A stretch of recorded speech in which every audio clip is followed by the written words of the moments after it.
Hey friends! Welcome back to my channel for another book of the month video. Pop culture gal! That's me. I'm pop culture gal. Today I'm gonna talk about a romance book. Oh my god, what? What? I know, I don't really read romance. Actually, it's a genre that I'm not particularly sensitive to. But I've started to read more queer romance because I wanted to diversify what I read. So today we're going to talk about Red, White and Royal Blue from Casey McQuinston, which is a romance book, but it's a very soft and feel-good book.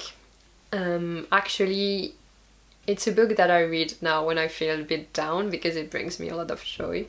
Romance is one of the genres with the most tropes, you know, like these cliche narratives, techniques and narrative styles that you recognize. And Red, White and Royal Blue has the biggest enemies to lovers trope, but to be fair, it's one of my favorite tropes in every kind of book. The story is about a young man whose mother is the President of the United States of America. You go girl. And his absolute nemesis is actually the Prince of England. He hates his cat, really, he fucking hates him. But they meet, because his mother is actually the president of the USA, he's invited to this big royal wedding where this prince is invited. Of course, it's the wedding of his sister or his brother, I don't remember. So this big royal wedding, and they have a big fight in front of, you know, international cameras. They ruin the most expensive cake of history, and so, you know, it's been filmed by everyone, so everyone sees them, and politically it's very tough on both England and the US. So they put together like a communication strategy to make them think that, you know, they were just a bit drunk, but they are absolute besties. So they have to go through this, you know, this setup of, you know, doing activities together and really enjoying each other's company, but they really hate each other's guts.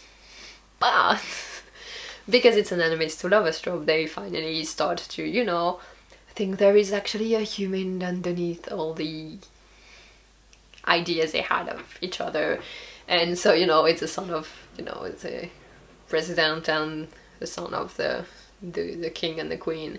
So it's really, really cool, and it's absolutely gay because it's two boys falling in love. One of them is gay and the other is bisexual, so it's great. And the first family of the US is actually a Latino family, so it's also not entirely white. It's really fun the way you read it. The narrative voice is great. You get really inside of it. You have a lot of, you know, tiny details to pop culture, and it's a read like you absolutely munch through it.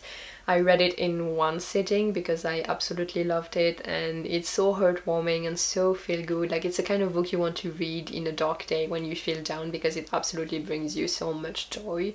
It also talks about a lot of things, you know, a very deep subject that are important, like outing someone, because they are, at one point they are outed without their consent, but it's a very hard and it's a very dangerous and terrible thing to do, to out someone without their consent.